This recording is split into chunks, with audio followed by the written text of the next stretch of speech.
क्या आप further studies के लिए अब्रॉड जाना चाहते हैं? तो फिर सोचना कैसा, अपने ख्वाबों को हकीकत में बदलने के लिए एमट्रिक्स ओवरसीज कंसल्टेंट्स पर तशरीफ लाइए। यहाँ का सक्सेस रेशियो 99% है। यूएसए, कनाडा, ऑस्ट्रेलिया, यूके और यूरोप में हमारे क्लाइंट्स स्टडीज के साथ साथ वर्क भी कर रहे हैं और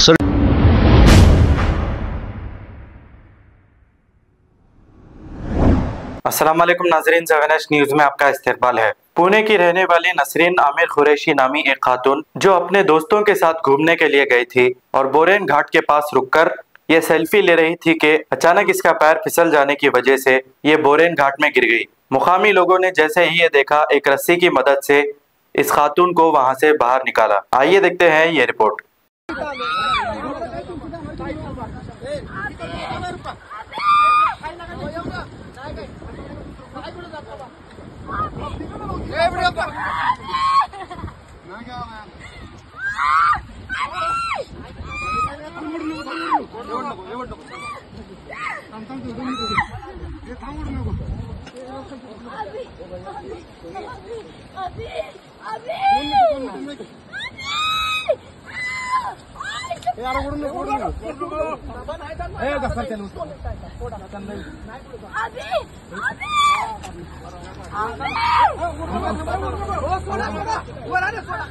क्या आप फर्दर स्टडीज के लिए अब्रॉड जाना चाहते हैं? तो फिर सोचना कैसा, अपने ख्वाबों को हकीकत में बदलने के लिए एमट्रिक्स ओवरसीज कंसल्टेंट्स पर तशरीफ लाइए। यहाँ का सक्सेस रेशियो 99% है। यूएसए, कनाडा, ऑस्ट्रेलिया, यूके और यूरोप में हमारे क्लाइंट्स स्टडीज के साथ साथ वर्क भी कर रहे हैं और services free profile evaluation, spot listing of universities based in eligibility, application processing, visa mock and guidance, free counselling and admissions and accommodation assistance. हमारा पता मातृश्री अपार्टमेंट अपोजिट जोडियो, बशीरबाग रोड, हैदराबाद। मोबाइल 9581987528। खबर है शहर की, खबर है गाँव की, खबर है सारी दुनिया की। 7H न्यूज़ पसंद आए तो लाइक कीजिए, शेयर कीजिए और सब्सक्राइब करना ना भूलें। 7H news.